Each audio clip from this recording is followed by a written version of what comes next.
Good morning, everyone. It's 9 a.m. in the East. Do you know where your children are? Okay, I know where I am.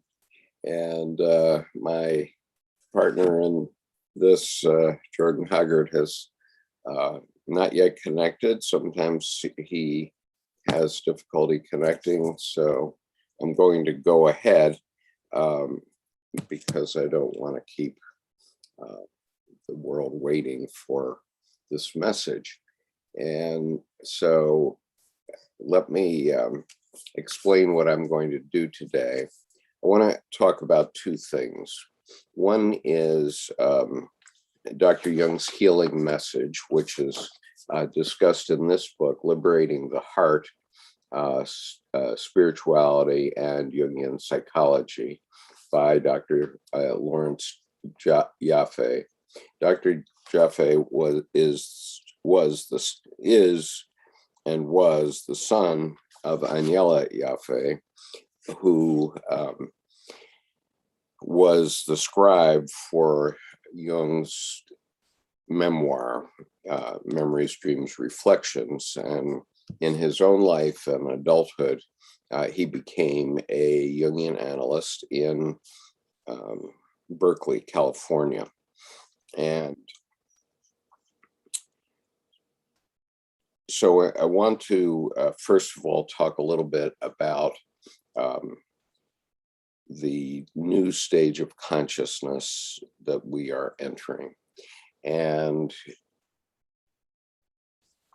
in order to understand that, I have to refer back to Murray Stein's book, Jung's Map of the Soul, an Introduction, which was also covered by the pop band BTS about 2 years ago, and is a very important book.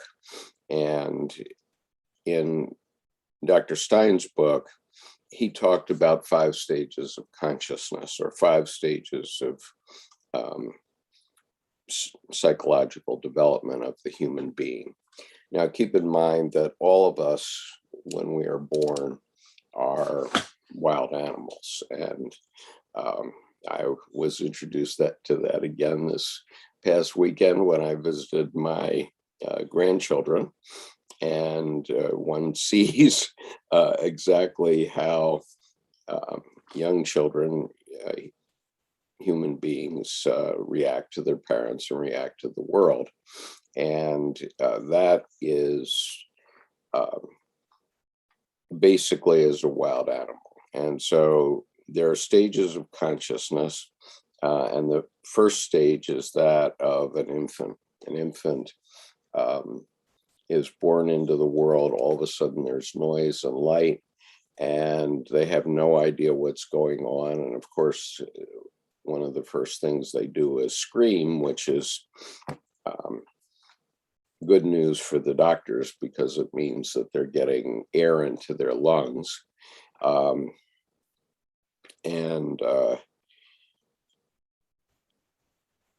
But they don't know anything.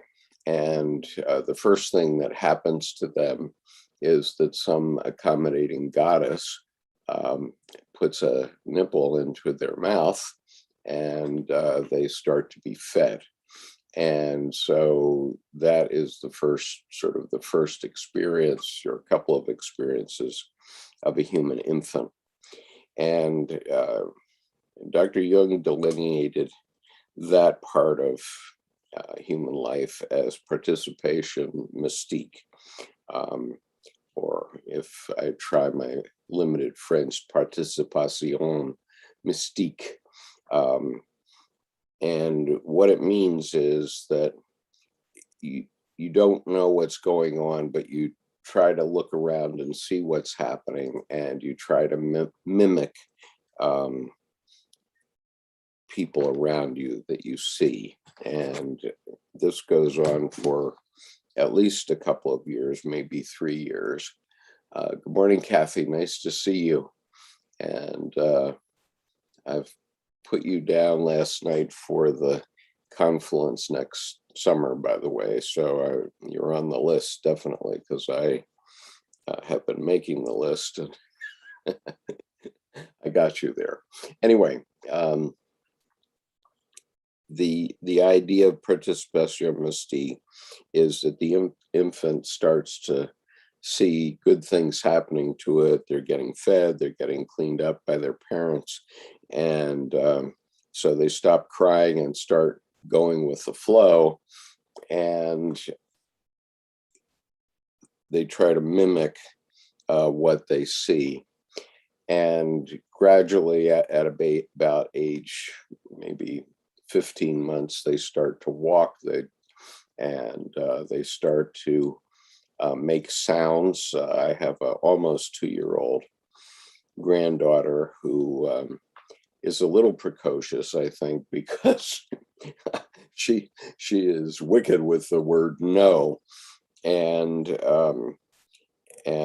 when a child first says the word no, it means that they are that their ego is developing, and so she is going to be quite a persona in her mature years, and she's very clear about what she does and does not want. And so it was wonderful to see her. Because of the pandemic, we've not been able to see her, and she'll be 2 in January, so that was exciting. And so I was able this time to sort of measure her conscious development against other things that I've been talking about. So she's definitely in stage 1.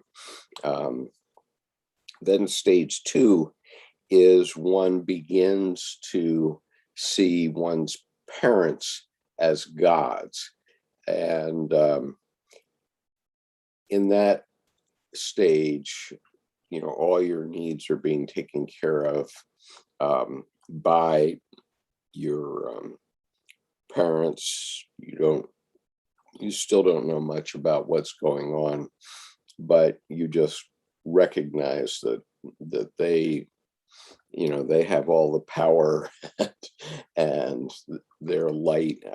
I specifically remember, and most of you probably know this, that at the age of 5, I was driving along in the car with my mother, and my mother had taken it upon herself at age 25 in 1952. She took it upon herself to drive 3 little children. I was 5 years old, and the others were younger. My sister was only 9 months old, to drive from Philadelphia to Seattle so that we could join my father in Kodiak, Alaska. And I remember specifically on one occasion looking up at her as she was driving the car, and she looked down at me and smiled, and I knew I was in the presence of a goddess. Now, I didn't have words for that then, but it was quite a numinous moment, which I clearly remember. So then one goes along through this God and goddess period, and I'm talking about psychological development. So it's psychological development of both human beings, which continues throughout our lives, and our society at large. And so at some point, your parents decide it's time to be introduced to whatever religious faith your family follows. And for me, that was Protestant Sunday school. And one starts to get introduced to the idea of Christ and of God being this divine being that, in the case of Christians, unfortunately, the teaching for 2,000 years is that God is out there. And I think even in early Judaism, God was out there. And what we have started to understand is, that's not where one looks for God at all. And but that was the third stage of consciousness, and it supported all human beings spiritually for 2,000 years, or maybe 4,000 years, going back to very early Judaism. And because the time of Abraham, by the time of Abraham, there were already rules, and so they later got written down, but there must have been rules at that time, because he was called upon by his faith at that time to sacrifice his son, his eldest son. And of course, that was a very difficult thing to do. And Abraham had a vision on top of the mountain that said that he should sacrifice a goat instead of a human being, instead of his son, and whichever son it was, because in the Muslim faith, the son was Ishmael, the eldest son of Hagar and Abraham, and in the Jewish faith, it is Isaac, the son of Sarah. So in any case, it was a long while ago. It was 3,500 years ago. And what Abraham did was he came down off the mountain and said that he had a message from God, which was a vision that said that he should not sacrifice his son, but should sacrifice a goat. And my friend Rabbi Stephen Fuchs tells us that the significance of that event was that it was the end of human sacrifice in the Abrahamic religions.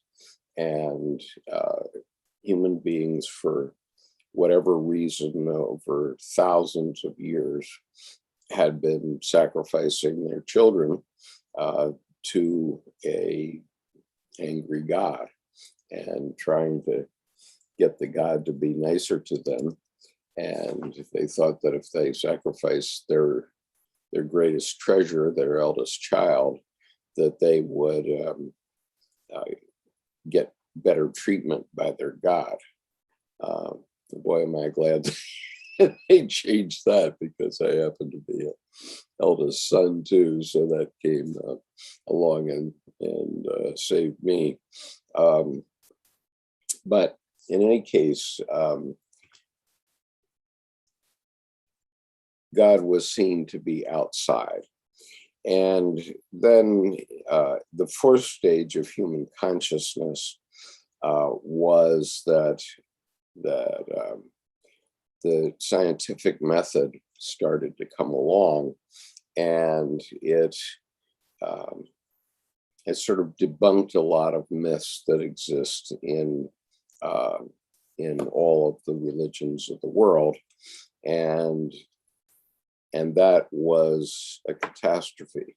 And that catastrophe was the 20th century, because human beings lost their faith in God, many of them, and let's say too many of them, because we killed 280 million people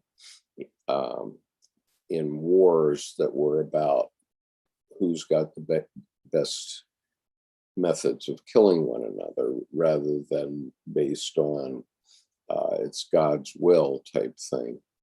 And over the 500 years after Galileo looked at through his telescope, he and Copernicus and other early astronomers, and they realized that there was no God up there. And now we know, down to the Higgs boson, that there's no God down there, or in the smallest of physical things. then we have to start to understand that God resides somewhere else. And um, and that's the fifth stage of consciousness. And that's a big leap for many people, because many people in the world are back at stage three, where um, the traditional religions of the Abrahamic religions, but all religions were um, just fine, and still are just fine. So we see this in our fundamentalist communities and so on. Um, and but I know from my own experience growing up in the 20th century that I was just having a hard time with these stories of going to church and hearing these old stories. What do these have to do with me? And that was troubling to me, um, and nobody could explain it. And even my pastor, I asked him, what's your definition of God? What is it about? And he couldn't do it. And this was a person who was already an ordained minister. And so I know that there was this stage 4 fallout in consciousness. But then comes along the fifth stage of consciousness. And that's where we are now, or we're entering the fifth stage of consciousness. And we have a lot of confusion around. And so I want to talk a little bit about that confusion, because it's talked about in many different ways. And people know that they have a spiritual need, and they really don't know what to do about it. And so we've started to become conscious of the fact that it's not necessarily in our current religions per se. I mean, yes, they can serve as a stopgap for many people, because many people haven't gone through these stages of consciousness. But somehow we have to become conscious of what is really meant by God, what is really meant by the life of Christ and redemption, and that's a very difficult step for people to take. And so I'm going to read a few things here, but the next stage, the stage of consciousness, is a stage of finding the living God. And the living God resides in our hearts, and it resides in our way of being in the world. And if we don't reach this stage and don't commit ourselves to living our lives differently, then we will assuredly ultimately kill one another. And so, as Edward Edinger rightly said in his lifetime, we will either destroy ourselves because of the power of the opposites and slamming us back and forth between left and right, red and blue, U.S. and Russia. Human beings will destroy ourselves because we have the means of doing that, or we will all birth our psyches into this fifth stage of consciousness, which is to recognize that there is something else. There is a living God. There is a consciousness beyond the dissolution of the 20th century, and in our own way present that. And so we one of the things that we have to remember is that that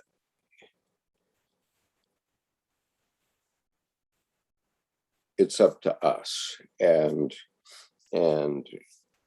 we are going to do it. There's no out there something that's going to do it. And when we enact something, whether it's a war or painting a picture of a flower, we are enacting the world as we see it and want to see it.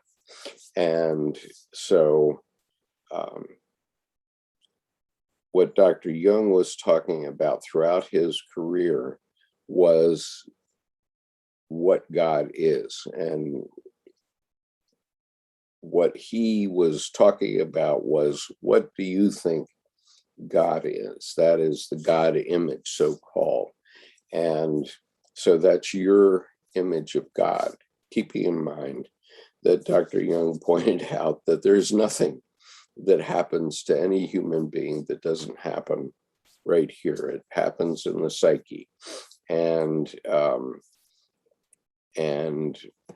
you know, the psyche, believe as you will, the psyche is something that is in everything, okay? And it's how we as thinking, feeling creatures interpret it. And so so everything that we present into the world is our commerce with what God is. So what Dr. Jung said late in his life, admitted late in his life, that others didn't see and hid, even Jungian analysts that were his friends and put together the collected works, hid it from us. And so now we have to dig it out and find it. They did put it in the collected works, but it was in volume 18. So if you're if you're really lucky and you dug out that volume, you kept reading until you got to volume 18. I mean, that's a very committed Jungian by that time. And in order to understand what Dr. Jung is saying, and what he was saying was that the next stage of understanding God is through psychology and through understanding that it is in the heart. Now, this goes back to my long-standing dictum that everything in the room where you sit, including the screen you're looking at right now, is the logos, okay? And we need logos 100%, because we can't make an iPhone or a computer or even a notepad unless we know how to make it perfectly. And that's all rational, that's logical, but those are things. And oh, by the way, none of them are alive. They are only animated if we use them in some way. And so there's no life in the logos, unfortunately. And, you know, I iconoclastically say that a Bible is just a black doorstop unless some gifted pastor or some gifted person puts life into it. Then it's meaningful, and then it is true. And so the way I say it is, the Bible is true. It's 100% true. It's true in the sense that it is true for someone, and it's true for about a quarter of the world's population are Christian or Jews, and so for those that have taken their faith from the Bible, certainly it is true, and it is true in a historical sense, but it is also true in a metaphysical sense that someone actually saw. Someone named Job actually saw the whirlwind and had a vision from that whirlwind that God was speaking to him. Now, that speaking to him came through his psyche, but anyway, that's what happened, and it happened to that one man, Job. And so he went on believing in God and people went on believing in God for the next 500 years. And sure enough, because enough people talked about it, there was a son of God born. There was a Messiah born named Jesus Christ. And he was a man. He lived among us. And so this is in part about that. Let me just, based on where we are in this discussion, let me just take a quick look at your comments.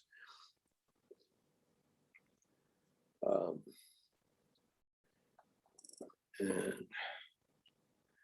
hello from Texas. Hello,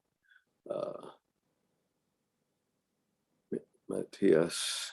And Penelope says, it is not for nothing that our age cries out for the Redeemer personality, for the one who can emancipate himself from the grip of the collective psychosis and save at least his own soul, who lights a beacon of hope for others, proclaiming that here is at least one man who has succeeded in extricating himself from the fatal identity within the group's psyche. This is a quote from Dr. Jung. And so, and good morning, Kushbu, nice to see you. And from Texas, speaking the words, breathe life into the Bible. Well, it breathes life into all of the holy books, all of the scriptures of the world. The Bhagavad Gita, a year ago, was reading the Bhagavad Gita with Kushbu Kantaria, and Kushbu and I read the Bhagavad Gita 4 times, and you can find that reading on this YouTube channel. Kushbu read it in Sanskrit, and I read it in 3 different translations, cover to cover.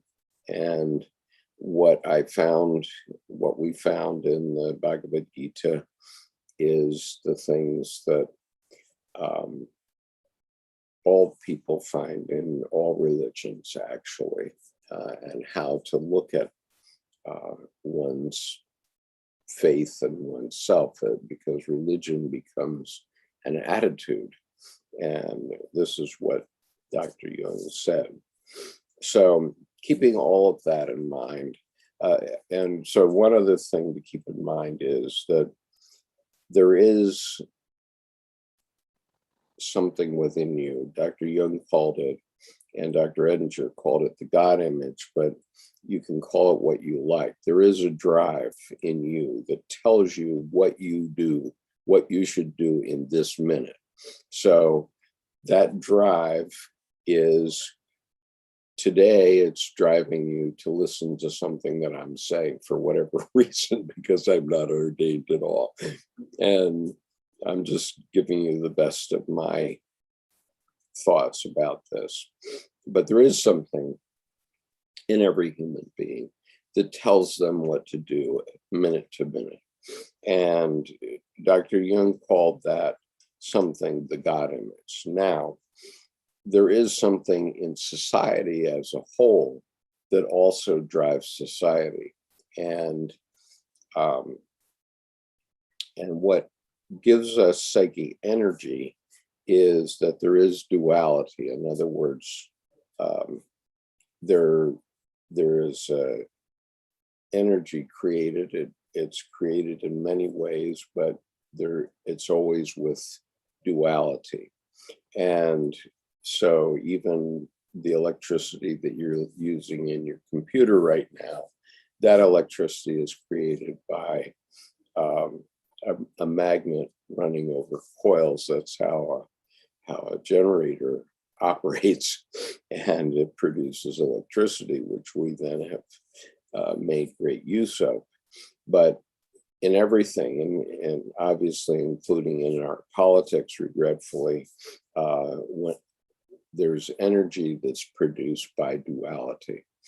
And but it isn't that God favors one side or the other, because the collective unconscious is God, okay, if you will. Okay, the collective unconscious is God, and it's going to God is going to give us basically what we ask for.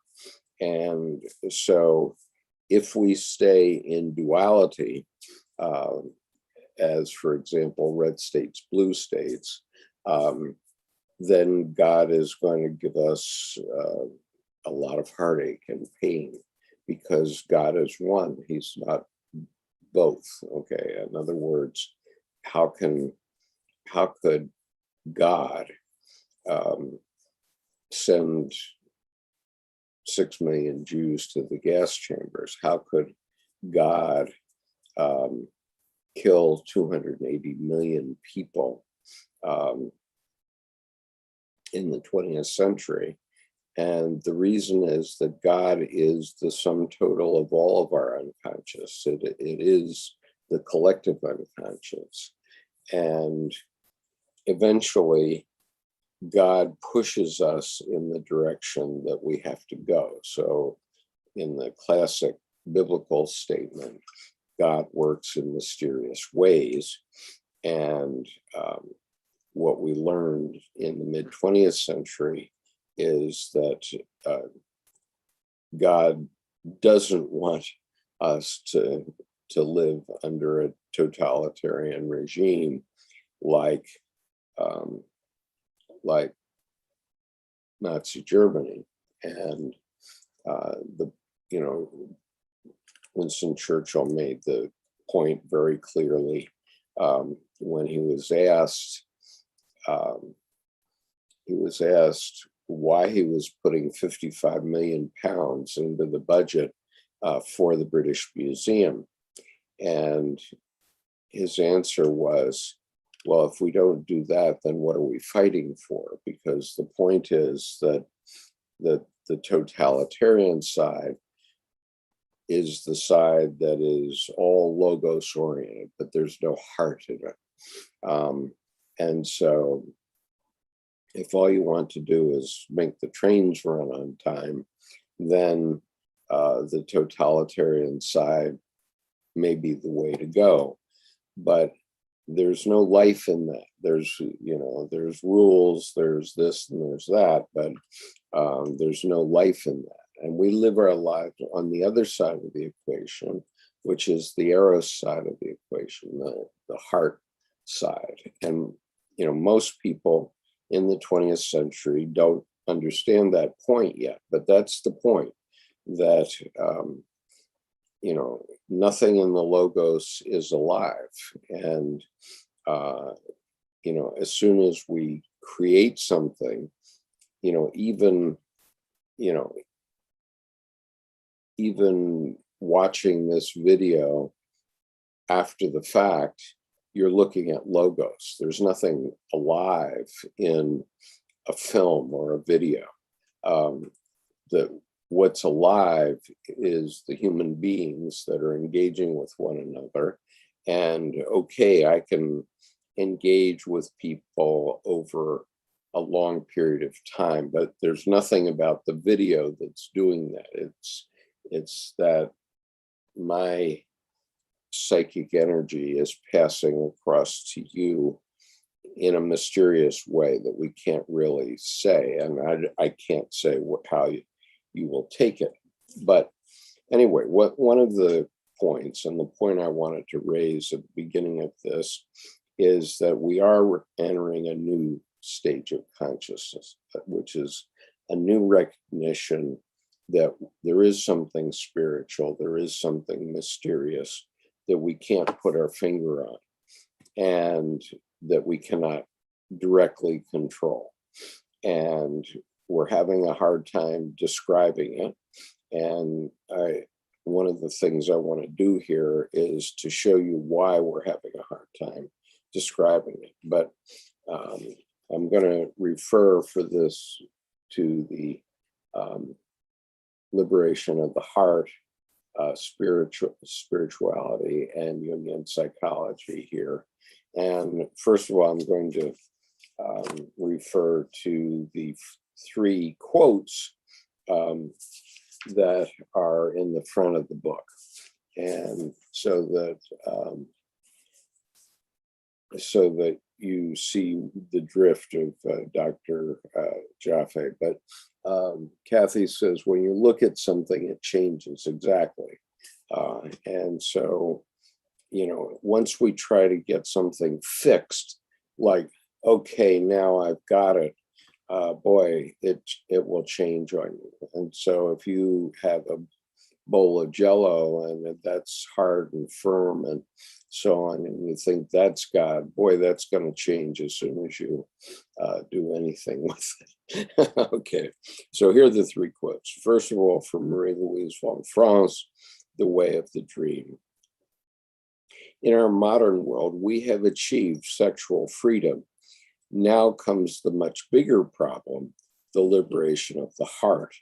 That is the program for the next 50 years. And since she's probably said that 50 years ago, we have to acknowledge that that's probably the program for the foreseeable future, because that's that's what we need to liberate in order to understand that we live in the eros. And yes, there is chaos in the eros. And from that chaos, which we can call Mother Nature, everything that we have emerged, everything, and even us. And so how that happened is surely a mystery. But we have to see, science has told us a lot of things about how things work, etc. But it hasn't put a pin in what makes us tick as human beings, not at all. And so I just give you a simple example. Suppose I have a dream, and it's a very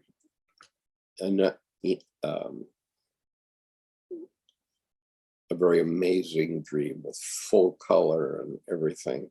And I have electrodes stuck on my head.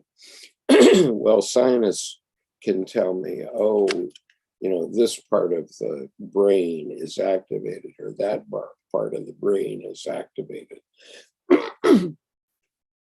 But they can't tell me what I dreamed, what I saw, how I imagined a color, anything like that. They can tell me that something's going on. It's like saying, well, a worm moved. Well, what was it that made the worm move? So science really, until today, hasn't been able to tell us anything about the psyche and how the psyche works.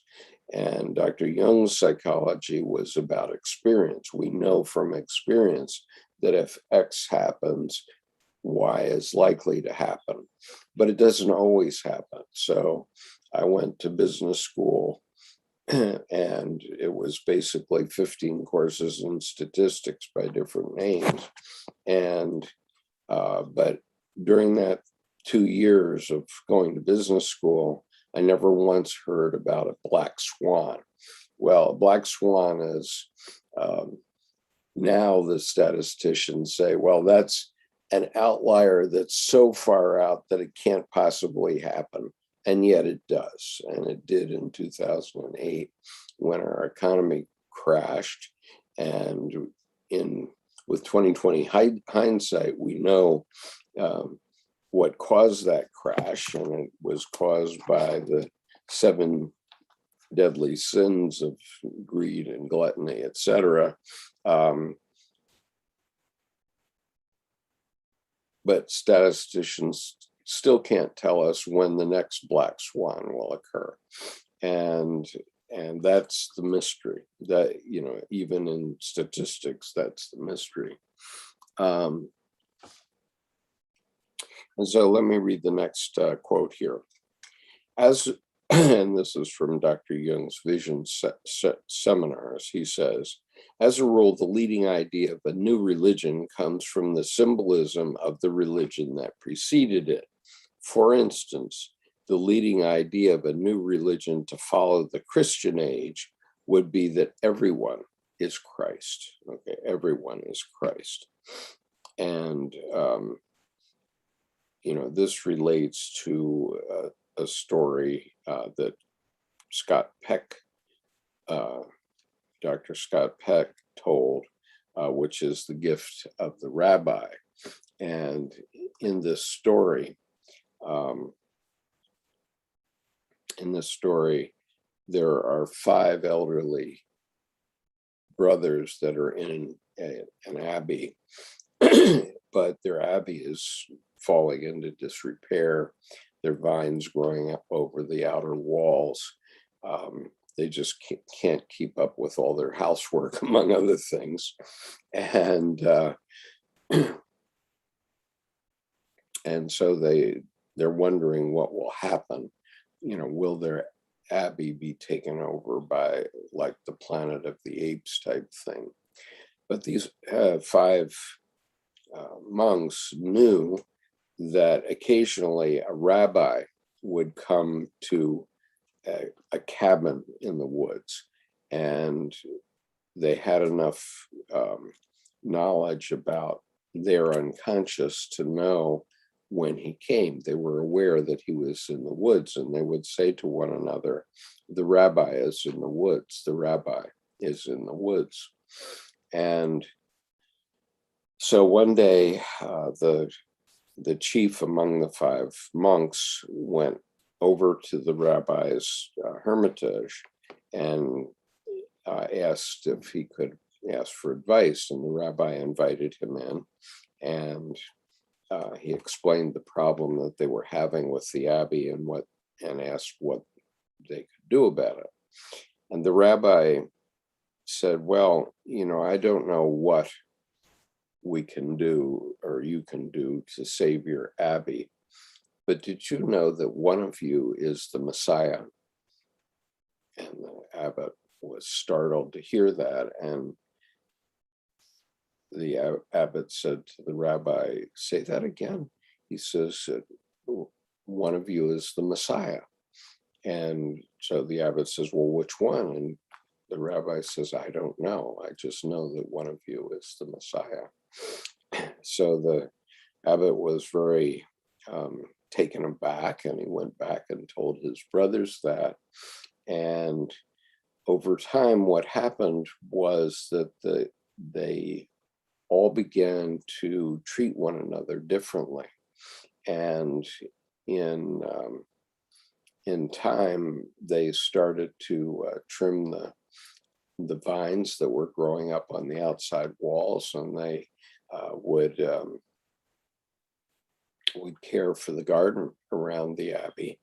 And so the abbey started to look lived in and much better than it had in years past. And eventually it was like a garden outside of the abbey, and sometimes people from the town would come and bring a picnic lunch on a Sunday.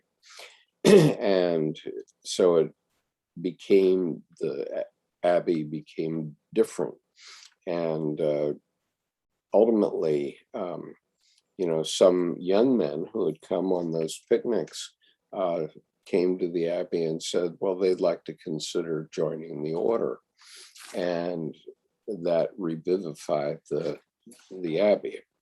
And so this is kind of the point that Dr. Jung makes here, which is that if we treat everyone else as the Messiah, then we will behave differently.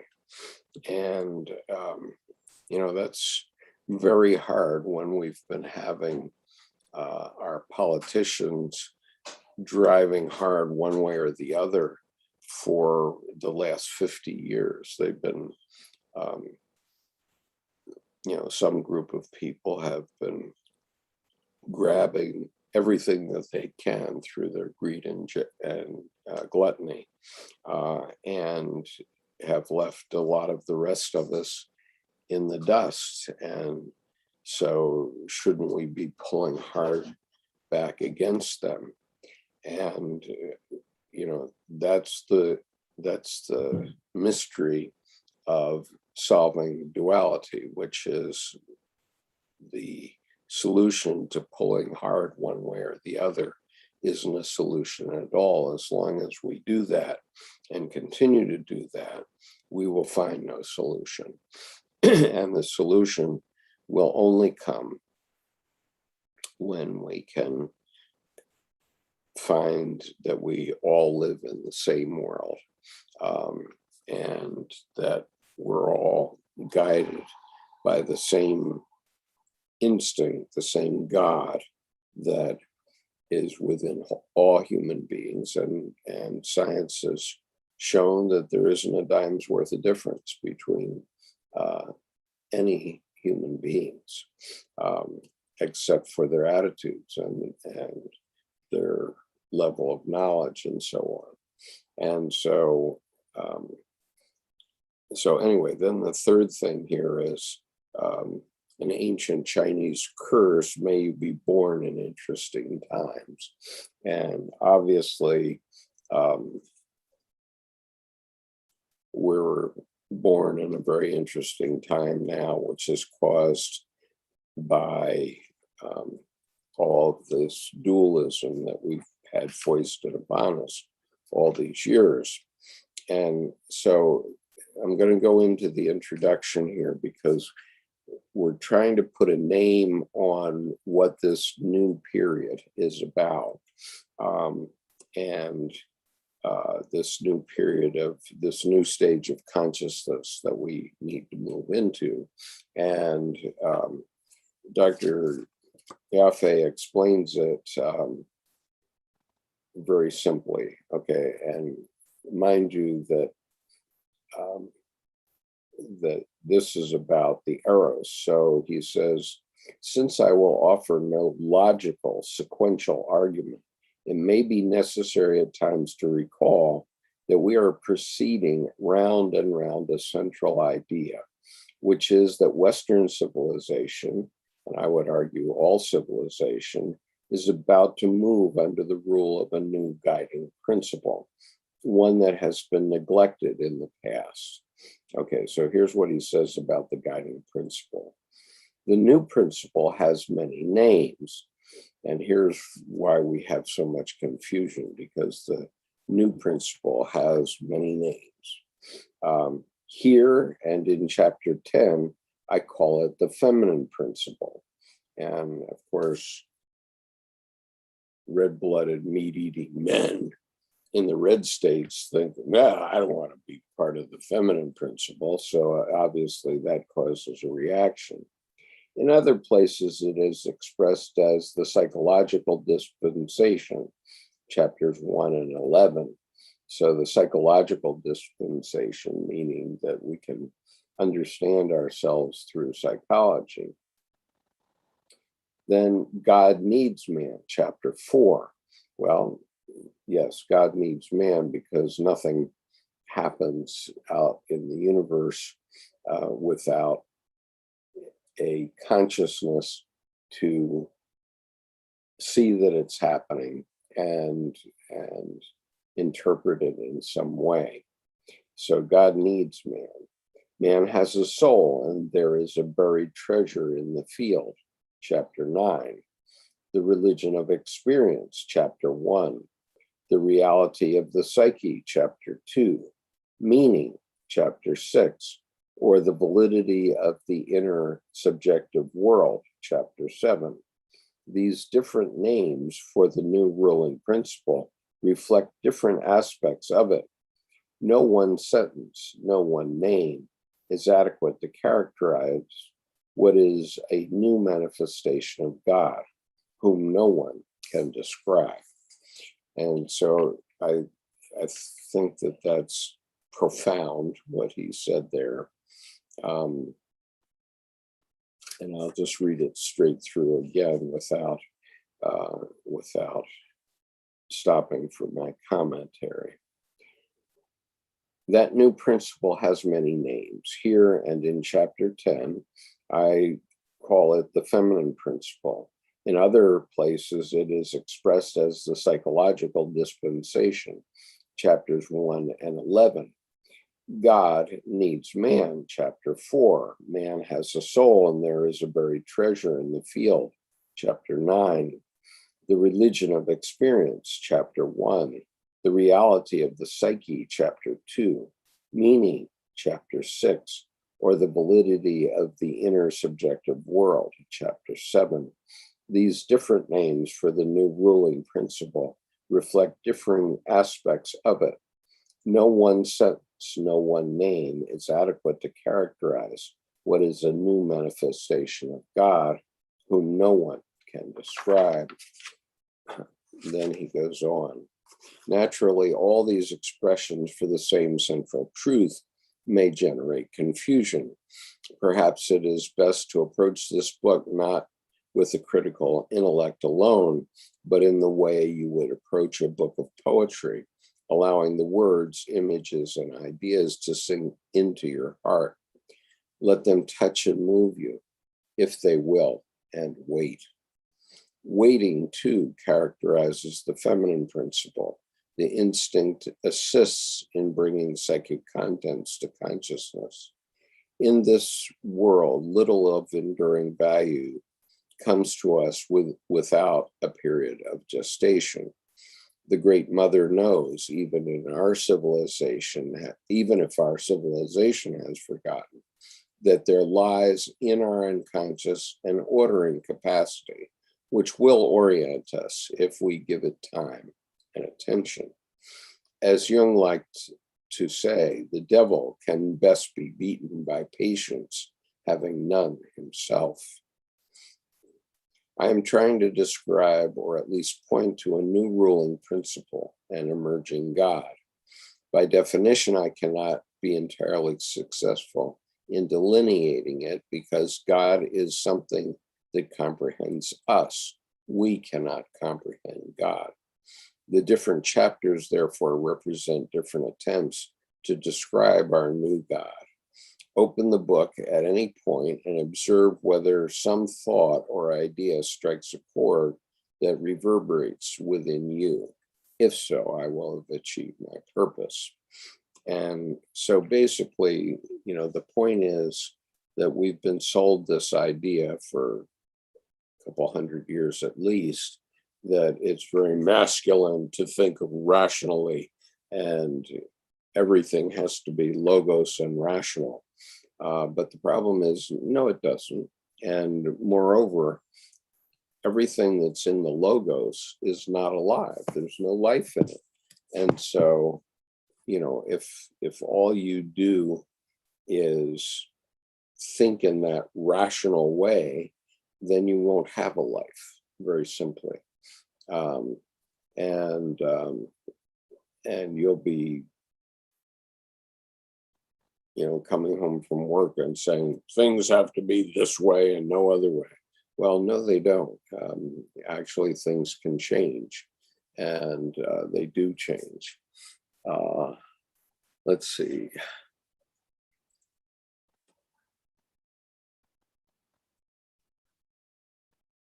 So from Texas, some books are meant to be recited rather than read, assuredly.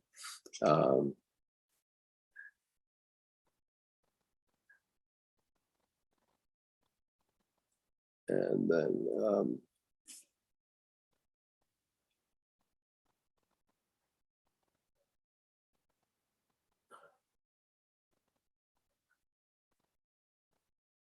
so Penelope says, so pleased I could caught this, have missed hearing you from here. And I've missed talking to you, Penelope, so we can talk sometime soon. And from Texas, genetic mutations, evolving life forms that may adapt better. Yeah, no kidding.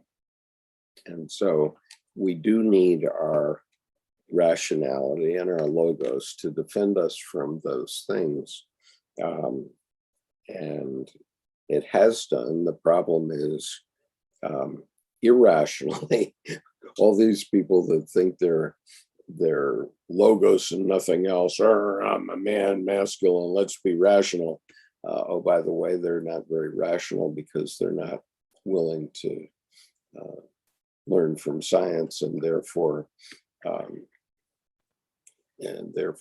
get a vaccination.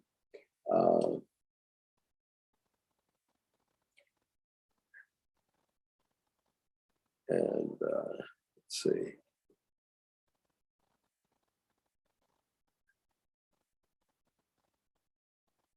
So Khushbu says, Advait Vedanta means Veda of the non-duality. And from Texas, Kali Yoga, question mark. I don't know enough. Maybe Khushbu will enlighten us. Kathy says, it's time for us as a collective to organize and liberate ourselves to live the authentic life of Eros, a yoga of Eros, please. And let me just say that this book is out of print right now. And I have started to scan it and make it available to the people who have registered with me for our Dropbox, either in our advanced reading group or our general reading group. And let's see, let me give you the registration information, because if you're new here, you wouldn't know that we have these drop boxes. And so I've started to scan this because I think my colleagues in the Confluence can benefit from reading it as well. I think it's the basic topic of our approach, which is just that. And let's see.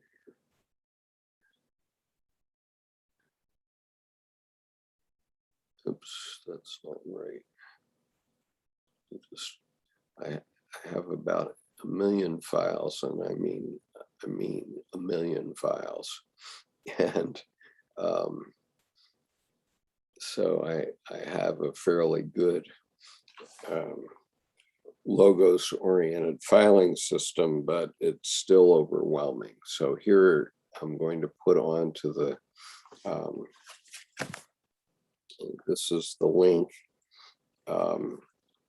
to register for our for our sessions, and also to get access to our Dropboxes, because I do give people access to the Dropbox, especially in our advanced reading group regularly.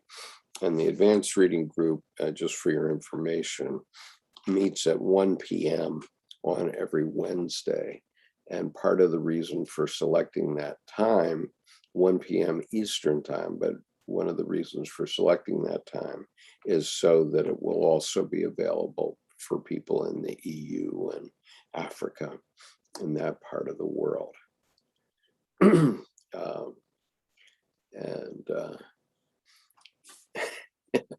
Miles correctly says that womb men, in other words, he means women, but this is his correct way of saying it.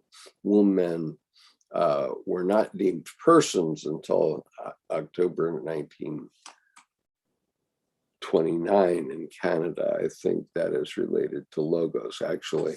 And it was about 1920 in the United States. And so the point is, we men have had a very hidebound way of looking at the world that didn't, thought that we should dominate the women in our lives. And, that's ridiculous because we men can't reproduce, and every generation has every generation of our ancestors, going back to single-celled organisms, has done two things correctly. They've survived until they reproduced. That's what they did.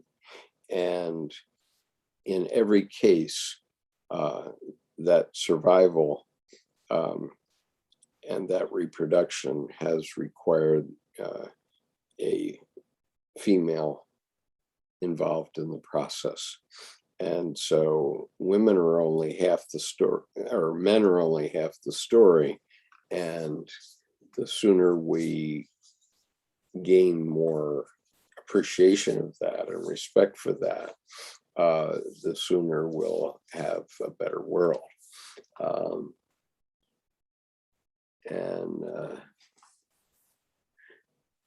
Coleman says, if logos is inanimate and it's everything around us, can it be considered one like prana, or is there a better conversion? Okay, Coleman, I'm sorry to say I don't know enough about prana to make that, to tell you the answer to that. I just don't know whether prana is enough like that. I mean, prana, I understand, is something like, the air and so on. And of course, let's refer back to what Dr. Jaffé said here, which is that that there is an organizing principle that is in the psyche, and that organizing principle we refer to is logos. Okay, but keep in mind, one of the things that has always troubled me about the Bible is in John 1:1, when John says, in the beginning was the Word, and the Word was with God, the Word was God. Well, that's not quite it, because I always bristled at that. I mean, I said, how can God be a word? I mean, God is not a word. And Jesus Christ was not a word. He was a flesh and blood being who was murdered on the cross. And so, that was pretty illogical. The only logical thing involved was the nails and the cross itself. But Jesus Christ was talking about something else. As you said, my kingdom is not of this world. And so, the nails and the cross weren't going on to immortality, but what was going on to immortality was his teachings. And so my friend Tim Holmes did a brilliant sculpture about that. I'll try to find that sculpture in due course here, because it's worth noting that Tim had an instinct that was about returning the nails. And let me see if I can. All right. So Tim did the sculpture, and it immediately gave me sort of an insight that went back thousands of years. And my mind simply stopped when I first saw this image, because here the Virgin Mary is, or the Mother of God, Mary, is returning the nails to the Roman authorities, because in their time, iron was a strategic material, and nobody's going to just leave a strategic material out on the cross. Even if they take the bodies down, they're going to want them. And so basically what the sculpture says is, here are your nails in this physical world. I'm going to carry the future with me. And by the future, I mean the spirit of Jesus Christ and the insight of Jesus Christ. And so here it is. Here are your nails. I'm going to carry the future with me. And, it doesn't matter one whit whether this happened in fact 2,000 years ago when Christ was crucified. It doesn't matter one whit. It's not mentioned in the Bible, of course, but it did happen in the psyche of Tim Holmes. He had this insight. And because he had this insight, it clarified the point, which is, we're not talking about the physical world. We're talking about the spiritual world. That's what the psyche is, and that's how the psyche is fed by yoga or religions of all kinds, etc. And as Dr. Jaffé explained, Christ did what we all should do, what we all have to do, which is to make our experiment in life. Let's see.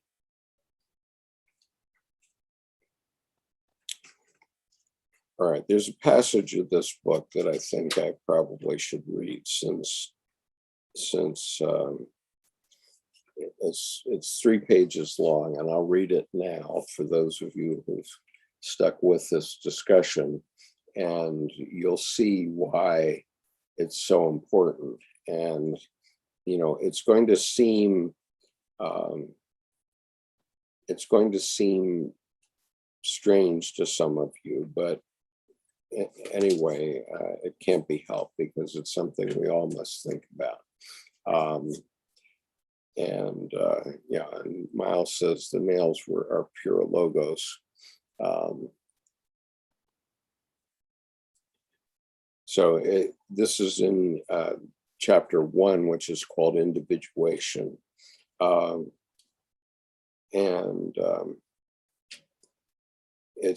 It's at the beginning of it, there's a quote, which is, "My work will be continued by those who suffer." And that's a quote from Wisdom of the Dream by C.G. Jung. Okay, so here's a small demonstration.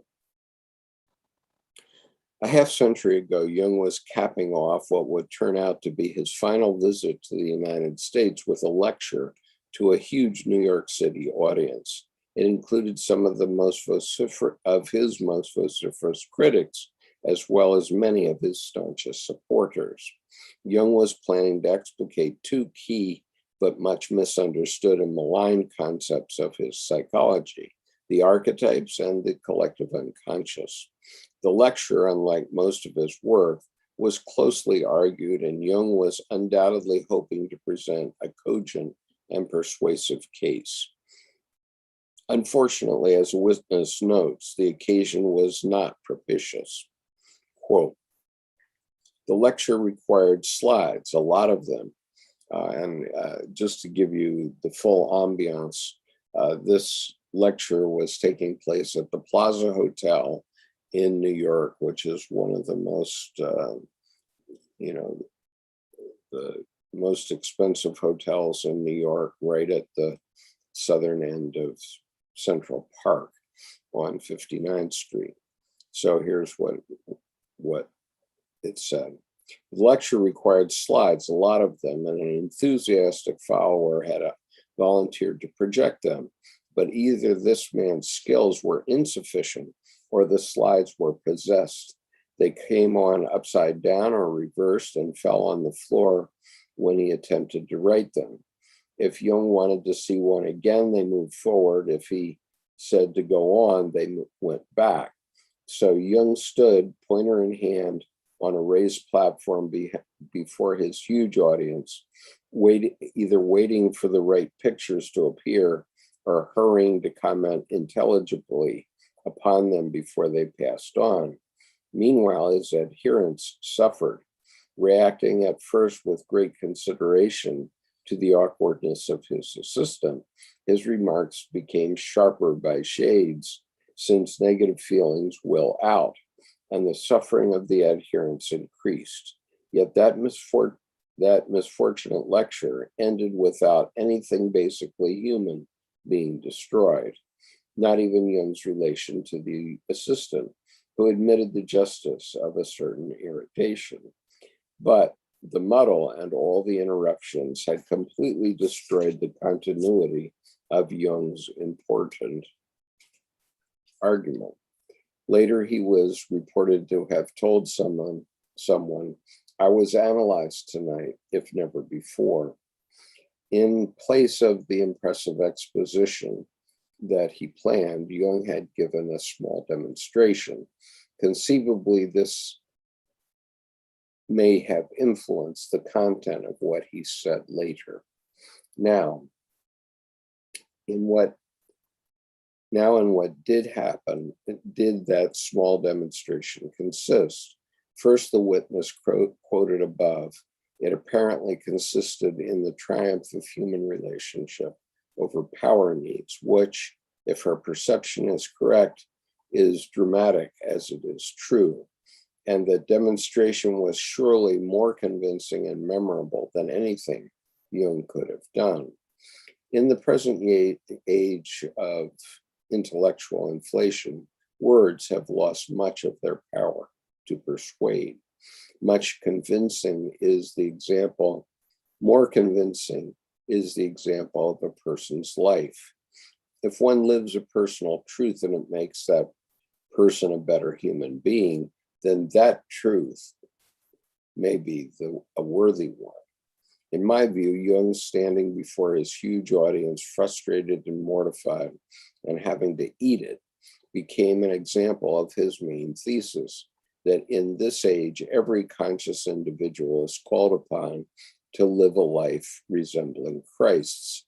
That is, they must honestly experience the transformative power of defeat, or in religious terms, live the myth of death and resurrection. Following the tragic comedy lecture, a gala supper party was planned to celebrate the conclusion of Jung's visit. Some of his friends prevailed upon him to say a few final words. Our witness reports that Jung's humbling experience might have influenced his remarks.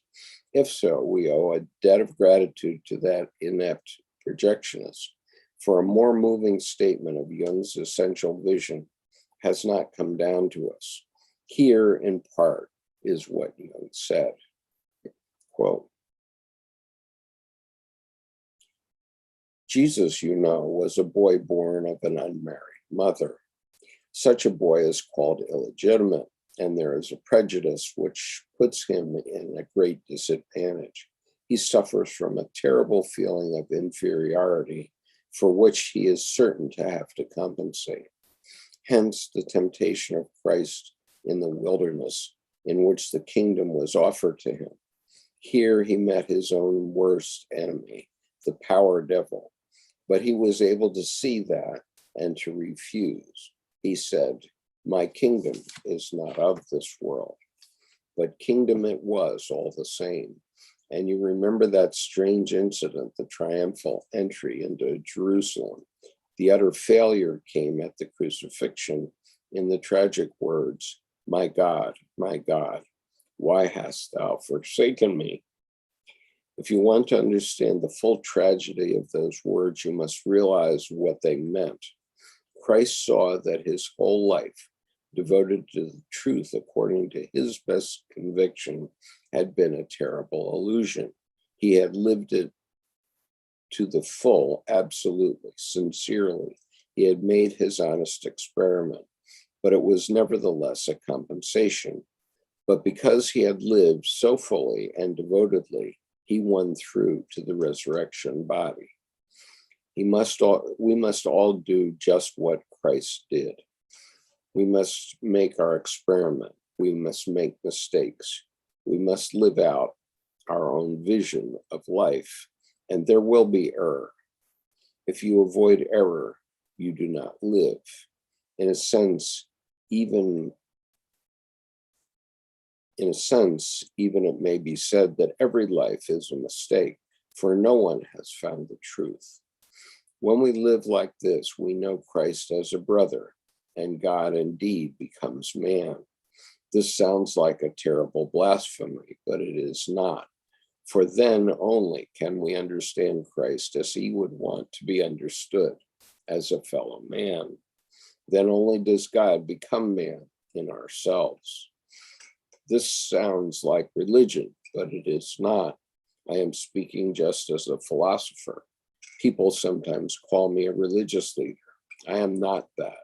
I attempt only to understand. And so the last thing I would say to each of you, my friends, is carry through your life as well as you can, even if it is based on error, because life has to be undone, and one often gets to truth through error. Then, like Christ, you will have accomplished your experiment. So be human, seek understanding, seek insight, and make your hypothesis your philosophy of life. Then we may recognize the spirit alive in the unconscious of every individual. Then we become brothers of Christ. In the margin, I wrote next to the following words, "This is the key." Okay, so he said, "This is the key," next to these words. Christ saw that his whole life, devoted to the truth according to his best conviction, had been a terrible illusion. He had lived it to the full, absolutely sincerely. He had made his honest experiment, but it was nevertheless a compensation. Jung is saying that at the end, Christ saw that his whole life had been a compensation for the overwhelming feelings of inferiority he experienced as an illegitimate child. It is with apprehension that I speak so bluntly.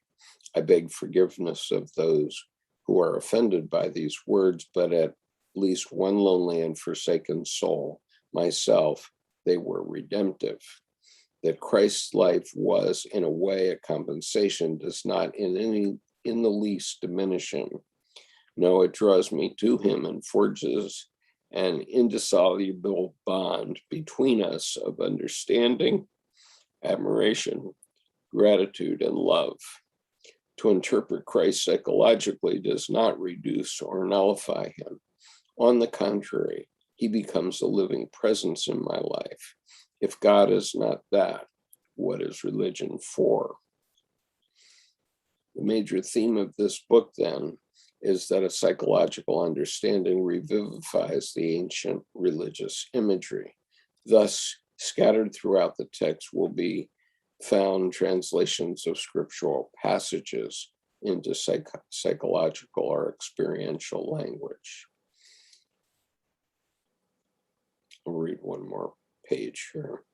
Christ as my brother.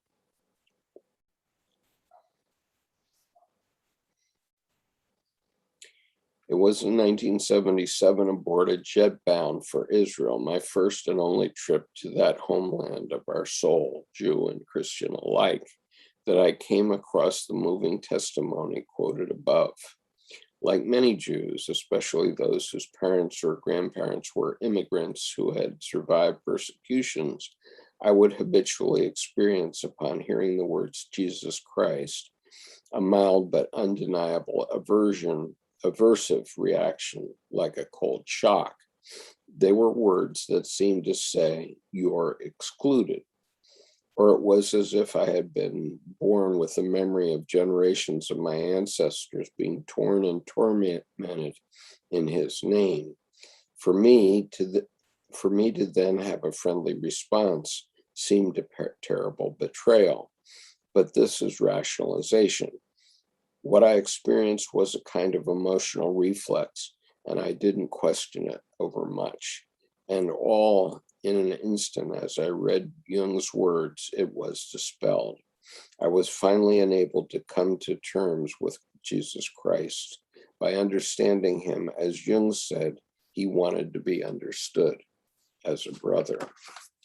He was one who lived his life absolutely, devotedly, and sincerely, according to his best convictions, only to discover, too late, that it still had to be understood, or it still could be understood as a compensation. If that was the experience of the finest, truest man who ever lived, what could I expect? Moreover, the fact that he had preceded me in that fate ennobled my experience and gave me strength to endure it. I knew through the writings of Jung and Edward Edinger that this is the destiny of modern man, to live our lives as consciously as we can, and to see at the end that it was nevertheless full of error. Living Christ's fate makes all of us God's sons and heirs.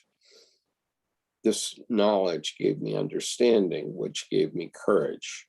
I knew my struggle was meaningful because it resembled Christ's. Okay.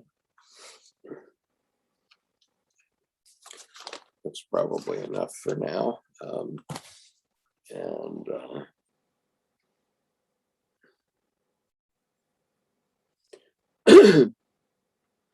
So Fez Meister says prana is life force, like chi, life force. Well, I would not say that logos is life force. Miles says, it is interesting that the internal combustion engine or the nuclear power plant are pure logos too, but the fuels in both strike me as of the eros, the fossil fuel, or the uranium. And from Texas, sinners make the best Santa. There's something to that. And I agree with you,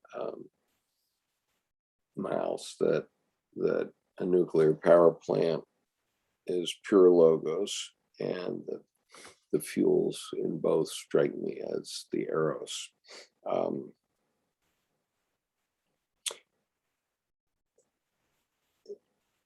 The fuels, once they're burning, are the eros, let's say.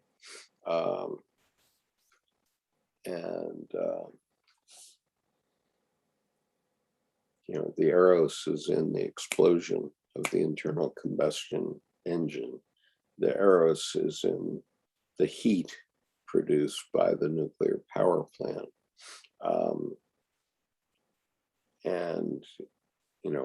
It's not the uranium itself. It is the interaction of the uranium at sufficient combination or refinement that causes the eros. But it was also eros that created that heat, because it was, the insight of the nuclear engineers who realized that if you pulled uranium together, in a tight enough ball, it would produce heat. And,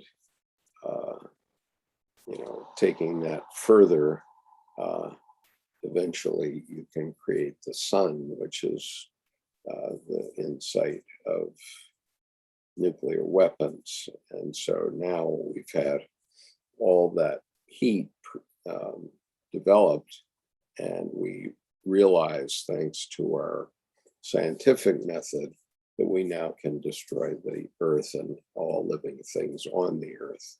And, a billion years hence, will some creatures from another planet come here and find the remnants of what once was. Who knows? We have to hope that our collective thoughts will develop in such a way that God, in that form, in the collective unconscious form, will prevent it. But who knows? So anyway, I guess I've reflected enough, and unfortunately, my friend Jordan hasn't been able to join us.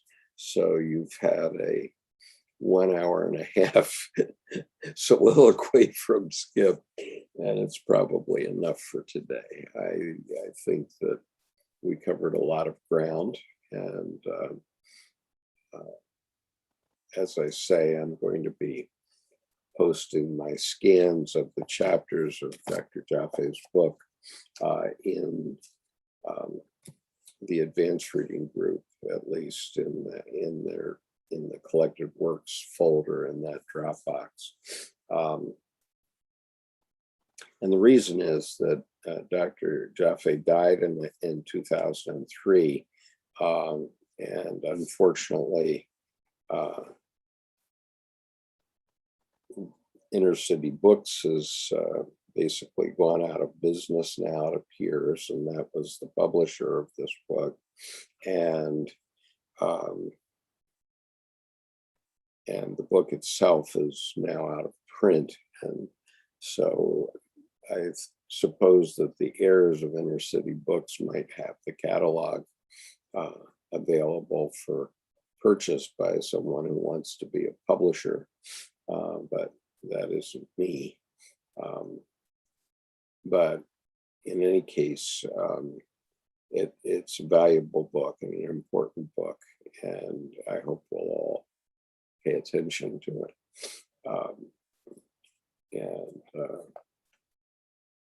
So anyway, I'll take my leave, and thank you all for being here.